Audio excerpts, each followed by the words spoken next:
그래서 우리나라에 단 하나 들어온 이 제품을 제가 언박싱해서 여러분들한테 한번 소개해드리는, 한눈에 딱 봐도 뭐가 좀 다른 게 느껴지시죠? 일반적인 메인보드라면은 메모리 슬롯이 오른쪽에 있는데 오른쪽이 아니라 위에 있습니다. 위에. 안녕하세요, 소울시커입니다. 자, 오늘은 화면에 보시다시피 Z890 어로스 타키온 아이스라는 보드를 한번 여러분들한테 소개를 해드리려고 가져왔습니다. 이게 국내에 출시된 보드가 아니에요. 물론 글로벌 시장에서는 출시가 됐지만 국내 수요가 상당히 아쉬운 상태라서 이거를 수입하면은 오히려 인증 비용이 더 들어가는 그런 상황인 보드들은 대부분 수입을 안 하는 경우가 많은데, 이게 지금 국내에 샘플이 하나 들어왔습니다. 그래서 우리나라에 단 하나 들어온 이 제품을 제가 대여 받아왔고요. 언박싱해서 여러분들한테 한번 소개해드리는 영상 준비해봤습니다. 보통 메인보드 제조사마다 오버클럭 전용 보드가 하나씩 있어요. 대표적으로 여러분들이 많이 아시는 에이수스의 에이펙스라는 모델이 에이수스의 오버클럭 전용 보드인데, 타키온이라는 이 브랜드는 기가바이트에서 출시되는 오버클럭 전용 보드의 네이밍입니다. 그래서 타키온 보드가 지금까지 몇 번 이렇게 출시된 적이 있었는데, 타키온 보드가 하얀색으로 나왔습니다. 기가바이트가 워낙에 이런 하얀색이 진심인 기업이다 보니까 이런 타키온 보드도 아이스해서 하얀색으로 이렇게 나왔고요. 이게 박스 실물인데 이게 EATX 사이즈라서 메인보드가 좀 큽니다. 그렇기 때문에 박스도 조금 웅장하고요. 그 다음에 디자인도 멋스러지게 디자인돼서 일단 박스부터 굉장히 좀 이뻤고요. 뚜껑을 열어봤는데 뭔가 덮개가 하나 더 있었습니다. 이게 뭐하는 덮개지 하고 이렇게 쓱 보고 나서 덮개를 열어봤는데 일단 이런 식으로 들어있었고요. 메인보드 실물을 보기 전에 부속품을 먼저 잠깐 살펴보고 갈 건데, 일단 메인보드를 드러내면 그 밑에 이런 식으로 화이트 색상의 어로스 스티커가 들어있고, 그 다음에 이 박스 아래쪽에 부속품이 더 있는데 혹시나 발견을 못하실까봐 이렇게 구멍을 뚫어 놓은 게 좀 인상적이었어요. 그래서 박스를 드러내서 부속품을 한번 확인해 보면 와이파이 수신기나 아니면 사타선, M.2 패드, 센서, 그 다음에 G 커넥터가 있고, 그 다음에 IO 실드를 따로 제공해 줍니다. 보통 이런 오버클럭킹 보드에 IO 실드가 따로 분리되어 있는 걸 보고, 야, 이런 고급 보드에 IO 실드 일체형이 아니라 분리형으로 주다니, 뭐 이런 식으로 댓글을 다시는 분들이 계시는데, 제가 한번 설명을 드리자면은 이건 의도된 겁니다. 보통 오버클럭킹 보드들은 이거를 오픈 케이스에서 쓰시는 경우가 많고, 특히나 LN2 환경에서 질소 오버클럭용으로 사용되는 경우가 많아요. 그렇기 때문에 보통 질소 오버클럭킹용으로 사용하게 되는 경우에 이 IO 실드가 오히려 방해가 됩니다. 그렇기 때문에 IO 실드는 니네가 필요하면 써라는 느낌으로 대부분의 오버클럭킹 보드는 IO 실드가 분리되어 있는 경우가 많아요. 이게 일부러 의도된 겁니다. 그리고 대망의 실물샷을 보면은, 야, 역시 화이트 색상으로 이렇게 제품이 잘 빠졌고요. EATX 사이즈라서 옆으로 약간 더 튀어나와 있는 디자인입니다. 그리고 한눈에 딱 봐도 뭐가 좀 다른 게 느껴지시죠? 일반적인 메인보드라면은 메모리 슬롯이 오른쪽에 있는데, 이거 제가 정방향으로 제대로 놓은 거 맞거든요. 메모리 슬롯이 오른쪽이 아니라 위에 있습니다. 위에. 보통 오버클럭 전용으로 나오는 보드들 중에 가끔 한 번씩 나오는 디자인인데, 타키온 보드에서도 이번에 이런 식으로 오버클럭킹에 특화되어 있는 이런 디자인을 채택한 것 같습니다. 그리고 아까 요게 뭐하는 사진이지 싶었는데, 이 전원부 방열판에 있던 요게 떨어져 나갑니다. 이렇게. 이게 그냥 손으로 떼면 바로 떼져요. 이게 자석으로 되어 있더라고요. 그래서 자석으로 여기다 탈부착을 할 수 있게 이런 식으로 해놓은 것 같습니다. 이게 왜 이렇게 했을까 하고 한번 생각을 해봤는데, 이따가 한번 다시 보겠지만 CPU 전원 공급하는 선이 보통 가로로 이렇게 놓이는 경우가 많은데, 얘네는 지금 세로로 배치를 해놨어요. 그래서 요 사진 보이면 이게 좀 가리죠. 가리는 부분에서 CPU 전원 공급선을 꽂을 때 편하라고 이렇게 탈착 가능한 형식의 디자인을 했는 것 같습니다. 그래서 여기 보시면은 여기 어로스라고 영롱하게 나오는 요 부분이 LED가 아니라 그냥 프리즘 형태인 것 같아요. 왜냐면 아무리 봐도 여기 전원 공급이 연결되는 부분이 없거든. 자석만으로 전원이 연결되진 않을 거니까. 그래서 이쪽 부분 덮개랑 요 아랫부분 여기는 LED가 있는 게 아니라 프리즘 형태로 이렇게 색깔이 알록달록하게 표시가 되어 있는 것 같고, 실질적인 다른 LED는 적용이 되어 있지 않은 것 같습니다. 어차피 이게 오버클럭용 보드라서 질소 붙고 그러면 LED 같은 경우 오히려 문제가 될 수 있거든요. 그 다음에 램 슬롯 좀 자세히 보려고 가져왔는데, 여기가 메인보드 위쪽입니다. 위쪽에 메모리 슬롯이 2개, 특히 화이트 색상으로 이렇게 놓여져 있고요. 그 다음에 메모리 밑에도 이렇게 전원부 같은 게 있는데, 야, 이거 메모리 쪽 전원부가 여기에 있는 건가? 뭐 이런 생각도 드는데, 이게 효과가 진짜로 있는지는 잘 모르겠지만 어쨌든 뭐 이런 디자인으로 구성이 되어 있었습니다. 이게 이제 CPU CPU 쪽이랑 이렇게 통신을 하게 되는 건데, 그래서 그런지 모르겠지만 CPU도 옆으로 90도 돌아서 지금 장착하게 되어 있어요. 그래서 여기에 CPU 쿨러를 장착을 했을 때 보통 수냉 쿨러를 많이 쓰겠죠. 수냉 쿨러가 케이스 안에서 장착하게 될 경우에 이게 호환성 문제가 없는지 한번 고민을 해봐야 될 것 같긴 한 디자인인데, 근데 대부분 유저들은 이거를 오픈 케이스에서 쓸 확률이 높으니까 별로 그런 이슈가 없을 것 같습니다. 저도 오픈 케이스에서 쓸 거고. 그 다음에 CPU 펜 PWM이랑 CPU 옵트 PWM이 요 안쪽으로 이렇게 들어갔습니다. 그래서 CPU 펜은 여기다가 장착하시면 되고, 그 다음에 펌프는 여기다 장착하시면 돼요. 여기 펜 7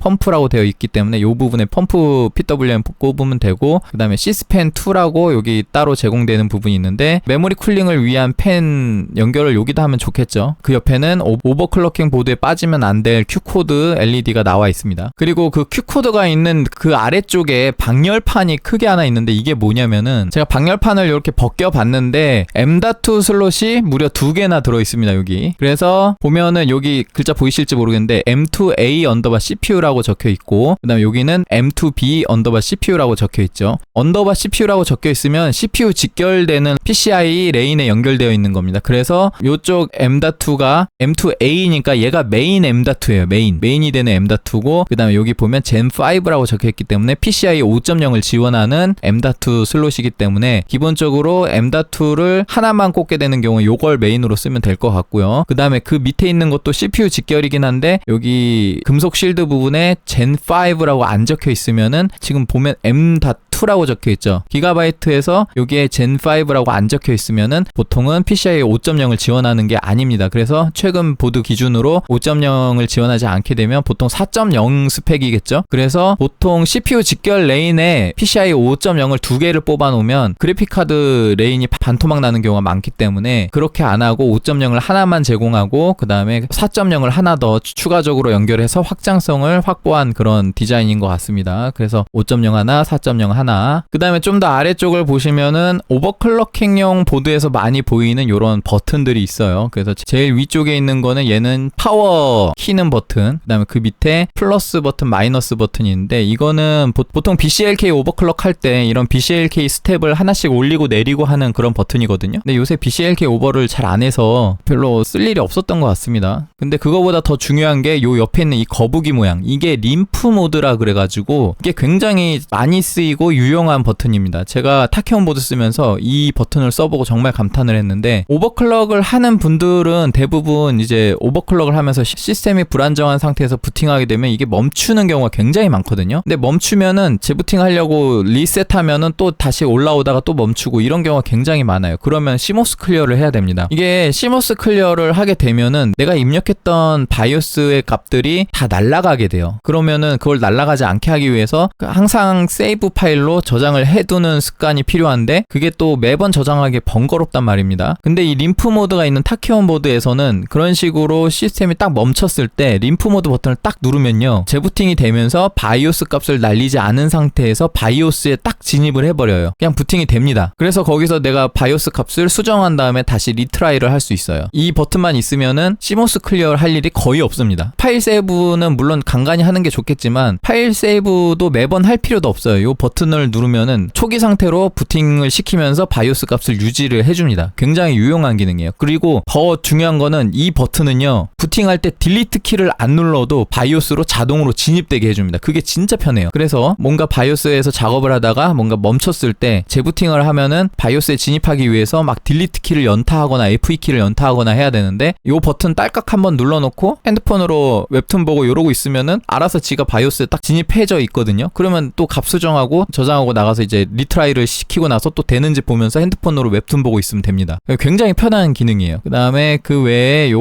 스위칭은 요거는 뭐 하는 건지 모르겠어요. 요거는 매뉴얼 한번 봐야 될 것 같고, 그 다음에 LN2용으로 쓸 거냐라는 똑딱이 버튼이 있는데, 이게 정확한 설명을 한번 매뉴얼을 봐야 되겠지만 아마 LN2 모드로 설정하게 되면 메인보드가 영하로 온도가 엄청나게 떨어지거든요. 근데 이 메인보드가 얼지 않도록 이 메인보드 전체적으로 잔잔하게 아주 소량의 전류를 흐르게 해서 열기를 유지하는 그런 기능일 겁니다. 그래서 보통 LN2 전용 메인보드로 나오게 되는 경우에 이런 버튼이 하나씩 있어요. 그 다음에 바이오스 언더바 SW 소프트웨어겠죠. 그래서 메인 바이오스랑 백업 바이오스 두 개의 더블 바이오스를 가지고 있는 메인보드입니다. 그래서 보통 메인보드의 바이오스조차 뻑이 나는 경우가 있습니다. 그래서 1번 바이오스로 작업하다가 뻑이 나면 2번 바이오스로 일단 부팅 시켜가지고 부팅된 상태에서 USB에 플래시백을 담아가지고 메인 바이오스를 플래시백으로 복구를 할 수가 있어요. 보통은 이런 식으로 바이오스가 뻑 나는 경우에 플래시백용 USB를 다른 컴퓨터에서 준비를 해와야 된단 말입니다. 저 같은 경우는 컴퓨터가 2대 이상 있기 때문에 지금까지는 다른 컴퓨터에서 이렇게 플래시백 USB를 만들어서 플래시백을 시켰다고 하면은 PC가 한 대밖에 없으신 분들은 내가 쓰던 PC가 오버클럭 하다가 바이오스가 뻑이 나면은 플래시백용 바이오스를 만들기 위해서 PC방을 가야 돼요. PC방 가서 바이오스 USB 하나 담아오고 막 이런 식으로 했단 말입니다. 근데 이런 식으로 더블 바이오스가 있으면은 그냥 PC 한 대만 가지고도 바이오스 하나 뻑 나도 다른 바이오스로 부팅시키면 되니까 굉장히 안정적으로 복구까지 할 수 있는 그런 바이오스 모드고요. 플래시백 용도뿐만이 아니라 여러 버전의 바이오스를 쓰고 싶다 싶은 경우에 1번, 2번 따로 버전을 다르게 해서 바이오스를 사용하는 그런 경험도 가능합니다. 그 다음에 그 옆에 얘는 CMOS 클리어 버튼 같고요. 그 다음에 리트라이, 그 다음에 리셋 버튼인 것 같습니다. 리트라이 버튼은 사실 좀 유용하게 써본 적이 없어요. 림프 모드가 있는 상태에서 이런 버튼을 쓸 이유가 없습니다. 보통은 림프 모드 하나면 진짜 웬만한 버튼 다 커버가 돼요. 이런 버튼이 필요가 없어. 정말 유용한 버튼입니다. 그 다음에 이 메인보드에 또 두드러진 특징 중에 하나가 뭐 전원부도 전원부겠지만 뭐 오버클럭 전용 보드니까 당연하게 전원부는 빵빵할 거예요. LN2 질소 오버 수준의 전류 흐름을 커버할 수 있어야 되기 때문에 굉장히 전원부를 많이 때려박고 나왔을 건데, 근데 지금 그게 문제가 아니라 그 전원부 방열판 한번 보세요. 보통 전원부 방열판이라고 하면 날개 형태로 촘촘하게 쌓여있는 디자인, 그런 식으로 방열 효과를 높이기 위해서 그런 식으로 디자인되는 경우가 많은데, 야, 이거 굉장히 참신한 디자인입니다. 방열판이 굉장히 매끄럽고 사이버틱하게 되어 있어요. 그래서 일단 이 날개 형태의 방열판보다 성능적으로 안 좋을지는 잘 모르겠습니다만 큰 편차가 없다면은 다른 메인보드들도 디자인을 이런 식으로 해보는 건 어떨까 싶기도 해요. 굉장히 이쁩니다. 근데 뭐 성능의 차이가 있긴 있겠죠. 보통 LN2 질소 오버클럭을 하게 되면 이런 전원부 방열판도 떼버립니다. 어차피 메인보드가 0하 이하에서 동작을 하기 때문에 전원부 쿨링을 따로 해줄 필요가 없어요. 어차피 이게 스팟을 올려가지고 질소를 부으면 이 주변 온도가 굉장히 차가워지거든요. 그러니까 어차피 뗄 거니까 디자인이라도 이렇게 신경 쓴 게 아닌가 싶기도 하고, 일단 CPU 핀 쪽에 이상이 없는지 한번 열어서 확인해 봤고요. 확대해서 봐도 일단 제대로 되어 있는 것 같습니다. 수령했을 때 바로 이거 확인을 한번 해줘야지, 이거 확인 안 하고 그냥 CPU 꼈다가 이거 뭐가 안 되거나 그럴 때가 많아요. 그래서 저는 항상 메인보드 수령을 하면은 이걸 한 번씩 확인해 주는 편입니다. 그리고 CPU 전원 공급하는 쪽도 한번 살펴보려고 확대샷을 가져왔는데, 여기 보시면은 아까 잠깐 얘기 드렸던 것처럼 가로로 되어 있지 않고 세로로 이렇게 되어 있어요. 아마도 요 메모리 슬롯이 위로 가면서 공간 문제 때문에 이거를 가로가 아니라 세로로 뺀 것 같은데, 세로로 빼면서 이런 방열판이 좀 이쁘지 않게 디자인이 되니까 그걸 커버하기 위해서 위에 자석형으로 탈부착이 가능하게 만든 게 아닌가 싶은 그런 생각이 듭니다. 그 다음에 시스펜 1 하나가 여기 장착이 되어 있고, 아까 보셨다시피 메모리 위쪽에도 그런 전원부들이 추가적으로 장착이 되어 있어요. 그리고 리셋 버튼 밑으로 보면은 여기 USB-C 타입인데 여기 보시면 썬더볼트라고 써있죠. 그래서 40GBps의 성능이 나오는 C타입 포트가 하나 전면부에 있습니다. 보통 썬더볼트가 후면에 있지 않나? 아무튼 얘는 전면에 뽑아놨고, 전면에 뽑아놨으면 요게 모니터를 연결해서 쓸 수가 있을 겁니다. 기가바이트가 예전부터 전면 패널을 위한 HDMI 포트를 요 앞에 하나씩 꽂아줬었는데 이게 이제 썬더볼트로 나와요. 그 다음에 오버클럭 과정에서 이런 측정 장비를 가지고서 입력되고 있는 전압값들을 이렇게 센싱을 할 수가 있습니다. 그 다음에 USB 3.2 C타입 하나 여기 있고요. 그 다음에 요 밑에 보시면은 여기 하단부에도 방열판이 큼지막하게 되어 있죠. 그 방열판을 열어봤는데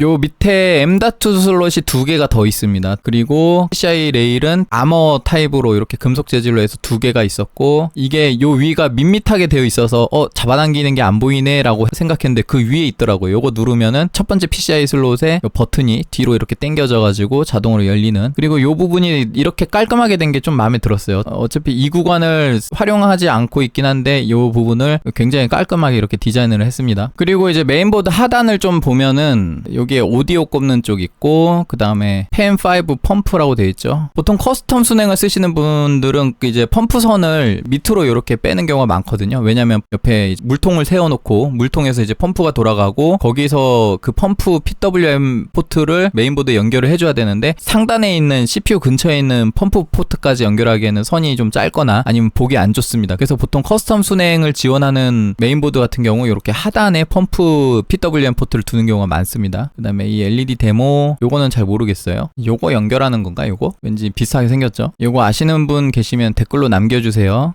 그 옆에 보면은 보면은 보통은 이런 상단 부분에 OV RGB가 있는 경우가 있는데 여기는 OV RGB가 상단에 없어요. 여기도 없잖아. 그쵸? 없죠? 오른쪽도 없고 여기도 없고 여기도 없고. 그래서 오버클럭용 보드라 그런지 모르겠지만 어쨌든 RGB가 전부 다 아래쪽에 있습니다. 이 ARGB라고 하면 그게 OV RGB입니다. 그래서 요거 하나, 요거 둘, 여기 세 개. 그래서 요게 1번, 얘는 3번이죠. 2번이 제일 여기 오른쪽에 있어요. 여기 2번. 그 다음에 여기에는 핀이 4개짜리죠. 이게 12V RGB입니다. 그리고 요 버튼 두 개는 한번 매뉴얼을 봐야 될 것 같아요. 그리고 USB 연결하는 포트들 요게 5기가짜리 일반 USB 포트, 시스펜 4, 그 다음에 여기 F 패널 연결하는 부분. F 패널 연결하는 거 헷갈릴까봐 이렇게 다 적혀 있습니다. 이거 맞춰서 꽂으면 돼요. 그래서 여기가 파워 스위치, 그리고 요 밑에가 리셋 스위치, 그리고 상단 좌측이 파워 LED, 하단 좌측이 하드 LED입니다. 보통 이렇게 8개만 알면 돼요. 그리고 그 옆에 2개짜리 핀이 총 3개가 있는데 제일 왼쪽이 클리어 시모스, 그 다음에 중간에 있는 게 EC 템프 1, 오른쪽에 있는 게 EC 템프 2인데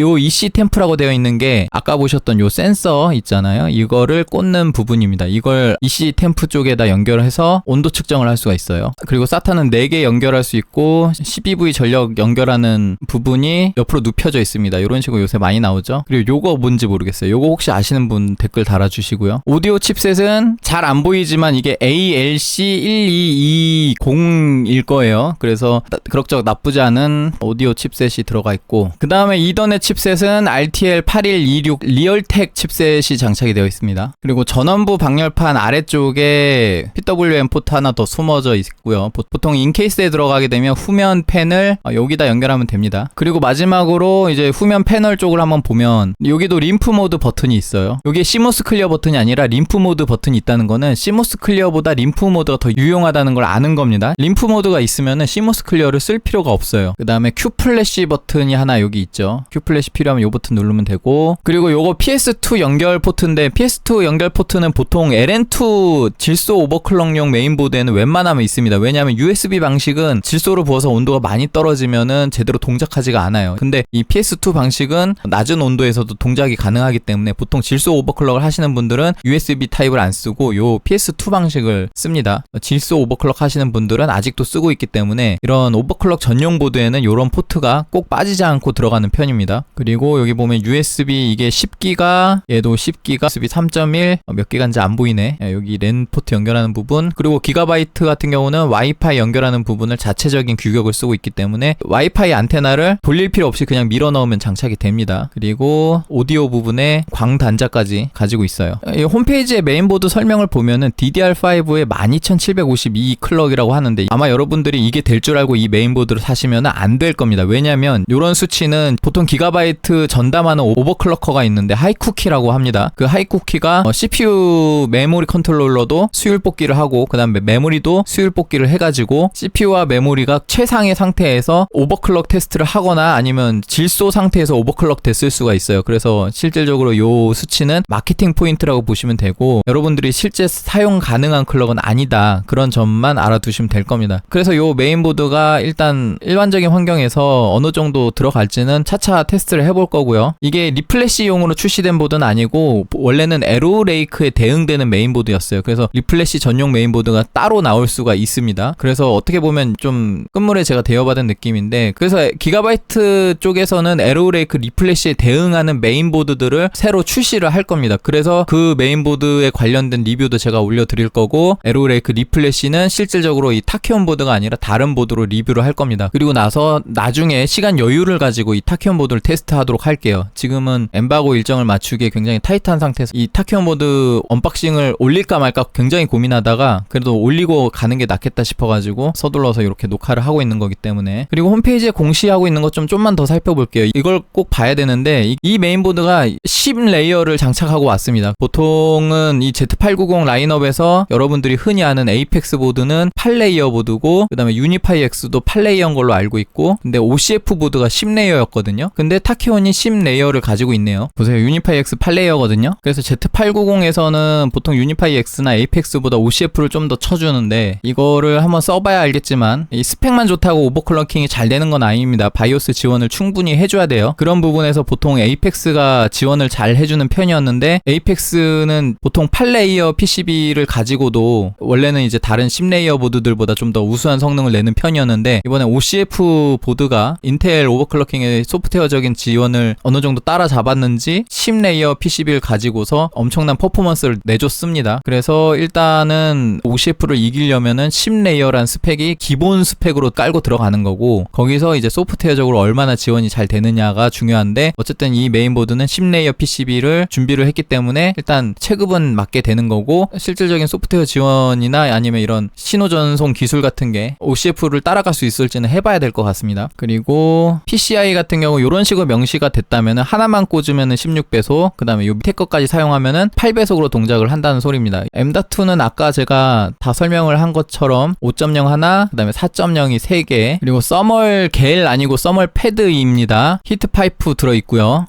요거는 바이오스 업데이트 전용 USB가 어디지? 표기가 안 돼 있네. 그럼 매뉴얼 한번 봐야 될 것 같고, 와이파이는 7을 지원을 해주고요. SPDIF 광단자 출력도 있고, 오디오 ALC 1220 맞죠? OV 3개, CVV 하나, 다 아까 살펴본 내용들입니다. 여기 썬더볼트 있는 것까지. 그리고 이지 머시기가 뭐 이렇게 있는데, 이거 제가 예전부터 얘기했는데 요거 있잖아요. 요거 왜 위로 돌려야 되지? 요거 아래로 돌리는 걸로 바꿔주면 안 됩니까? 이거 돌릴 때마다 너무 불편하던데? 위로 올리고 손으로 한번 들어 올려야 돼요. 한 손으로 하려면 굉장히 번거롭습니다. 근데 이거를 아래쪽으로 내리는 걸로만 바꿔줘도 한 손으로 뺄 수 있을 것 같거든요. 기가바이트가 편하긴 한데 애매하게 편해서 이거 그렇게 바꿔줬으면 좋겠는데, 요게 OC 이그니션 스위치, 그 다음에 OC 트리거 스위치라고 하네요. 10레이어 PCB를 가지고 있고 오버클럭킹에 특화되어 있는 쉴드된 레이어다, 이런 이야기인 것 같고요. 전원부는 18페이지고 SPS 110짜리가 18개. 그럼 어디 암산을 해보자. 1800 더하기 180이니까 1980이네요. CPU 쪽만 1980, 그래픽카드 쪽에 80짜리 하나 있고, 그 다음에 SA 쪽, 아까 메모리 위에 있던 것 같아요. 그게 2개 있다고 합니다. 그게 80짜리고요. 메모리 쪽 80짜리 2개면은 그것도 상당히 높은 편입니다. 전원부 자체로는 2000A 조금 안 되니까 대략적으로 CPU 전력만 얼추 1000W 이상 커버가 된다라고 보시면 돼요. 근데 이 CPU가 인텔 에로레이크가 장착이 될 거고, 285K 같은 거 장착을 한다고 해봐도 얘가 전력을 아무리 때려박아도 일반적인 환경에서는 400W 쓰기가 힘듭니다. 커스텀 순행 포함해서 아마 질소 정도 때려 박아야 이제 400W 이상 쓸 수가 있을 건데, 어쨌든 전원부가 충분히 가스펙이라는 점. 그러니까 여러분들 요새 전원부 높으면 무작정 좋다고 생각하시는 분들이 계시는데, 많으면 좋죠. 근데 많다고 오버클럭킹이 잘 되는 건 아니고 기본 조건 같은 겁니다. 그래서 특정 라인업의 최대 CPU를 동작시키는데 무리 없는 전원부만 들어가 있으면은 그 이상의 전원부는 또이또이하다고 보시면 돼요. 전원부가 어떤 게 더 많아서 더 좋고 어떤 게 적어서 더 구리고 이런 거는 엄청나게 전원부가 모자랄 때나 고려하는 거지, 잘못된 정보가 퍼지고 있는 것 같아서 전원부가 높으면 오버클럭이 잘 된다는 거는 전혀 근거가 없습니다. 물론 신호 무결성 없이 제대로 쏘아주는 그런 식으로 설계가 된 메인보드면 오버클럭킹이 잘 될 수 있는데, 그게 전원부 숫자랑 비례하진 않아요. 그래서 전원부가 높으면 오버클럭킹이 잘 된다라고 얘기하시는 분들은 오버클럭킹을 정말 모르시는 분들이에요. 그런 잘못된 정보를 들을 때마다 조금 자꾸 긁힙니다, 제가. 그리고 유선랜은 5기가짜리가 장착이 되어 있네요. 아까 살펴보지 않은 내용이죠. 그리고 와이파이 7에서 160MHz 채널이라고 하는데, 여기 와이파이 7을 지금 쓸 수 있는 사람이 있을까 싶긴 한데, 이게 160 채널이랑 좀 더 상급으로 하면 320MHz가 있나봐요. 어쨌든 아직까지는 이 정도도 충분히 활용할 수 있는 분이 많이 없을 겁니다. 요건 또 무슨 소리냐, 스테인레스 스틸이다, 메모리 슬롯은 여러 번 뺐다 꽂아도 튼튼하다, 뭐 이런 소린 것 같고, 제가 예전에 램 수율 체크하다가 요거 뽀개 먹은 점 많거든요. 메모리 슬롯 쪽이 문제가 아니라 여기 똑딱이 있잖아요, 여기 위아래로. 얘가 잘 부러져요. 이거나 좀 튼튼해줬으면 좋겠는데, M.2 슬롯도 튼튼하다, 뭐 이런 소린 것 같고, 뭐 나머지는 뭐 뻔한 얘기고. 바이오스는 2월 2일자까지 지금 나와 있네. 매뉴얼에서 레일 분배되는 것만 한번 살펴보고 마무리할게요. 여기 뭐라고 안 적혀있는 게 통합 매뉴얼이고, 요걸로 해서 다이어그램을 보면 되는데, 여기가 CPU죠. CPU랑 직결되어 있는 PCI 5.0 버스에 지금 PCI 슬롯이 요렇게 돼 있는 거는 한 개만 연결하면은 16배속으로 동작을 하고, 2개 연결하면 둘 다 모두 8배속으로 동작한다는 소리입니다. 그래서 여기에 16개가 배분이 됐는데, 그거를 한 개만 연결하면 하나에서 다 쓰고 2개 연결하면 반씩 나눠 쓴다는 소리예요. 결론적으로 PCI 5.0을 2개 장착했을 때 16레인을 유지할 수 없다는 거죠. 그리고 M.2도 아까 얘기한 것처럼 M2A 언더바 CPU가 PCI 5.0 레일에 연결되어 있습니다. 그래서 여기서 총 20개의 5.0 레일이 나오는데 M.2에 4개, 그 다음에 그래픽카드 쪽에 16개가 할당되어 있다. 그 다음에 CPU 직결로 4.0이 하나 또 빠져나와 있는데, 그게 M2B 언더바 CPU다. 이것도 아까 살펴봤죠. 그리고 썬더볼트용으로 이렇게 나와 있고 USB 4로 쓸 수도 있습니다. C타입 하나도 CPU 직결이고, 그 다음에 Z890 칩셋에 연결되어 있는 PCI 4.0 버스에 M.2가 2개 연결되어 있어서 M.2는 총 4개 제공하고 있고요. M.2끼리 지금 상호 공유는 없는 걸로 판단됩니다. 그래서 M.2는 마음껏 연결해도 될 것 같고, 그래픽 카드만 2개 연결했을 때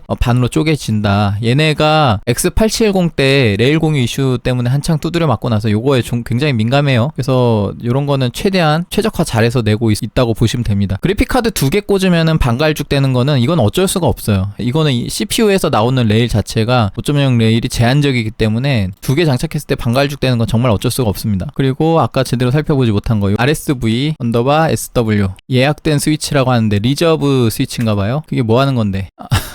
향후 사용을 위해 예약되어 있다. 그렇다고 합니다. OC 이그니션 스위치하고 OC 트리거 스위치도 한번 볼게요. OC 이그니션 버튼은 이거 그거구나. 예전에 타키온 보드에 있던 것 같은데 그 시스템 부팅은 안 시키고 그 LN2 오버클럭 할 때 얘를 좀 데워야 될 때가 있어요. 너무 온도가 낮아져 있는 상태에서 이거 온도를 다시 올려가지고 다시 질소를 부어야 되는데, 그러기 위해서 계속 이제 전류를 흐르게 해가지고 시스템 팬도 계속 돌 수 있게 하고 그런 기능인 것 같고, OC 트리거는 이거 그거 같아요. 요거는 보통 뭐 질소 오버클럭 등을 하면서 이런 CPU에 굉장히 과도한 설정을 하게 되는데, 이게 부팅될 때 그런 과도한 설정과 높은 전압을 가지고 부팅이 되면 이제 포스트 과정에서 멈추거나 할 수 있거든요. 근데 요거를 걸어 놓으면은 부팅될 때 포스트 되는 CPU 속도는 굉장히 낮게 잡혀가지고 문제없이 포스트가 된 이후에 벤치마크를 실행할 때 다시 이 트리거 스위치를 재설정하면은 원래 바이오스에 세팅해 놓은 값으로 다시 원복이 되는 그런 설정인 것 같습니다. 그래서 요 트리거 스위치를 조정을 해서 안정적으로 부팅을 시킨 다음에 벤치마킹 돌릴 때 다시 바이오스에서 과도하게 세팅해 놓은 걸로 바꾼 다음에 돌릴 수 있게 하는, 그래서 이 버튼을 위로 올려서 부팅 시킨 다음에 벤치 돌릴 때는 아래로 내리면 된다, 이렇게 설명하고 있는 것 같아요.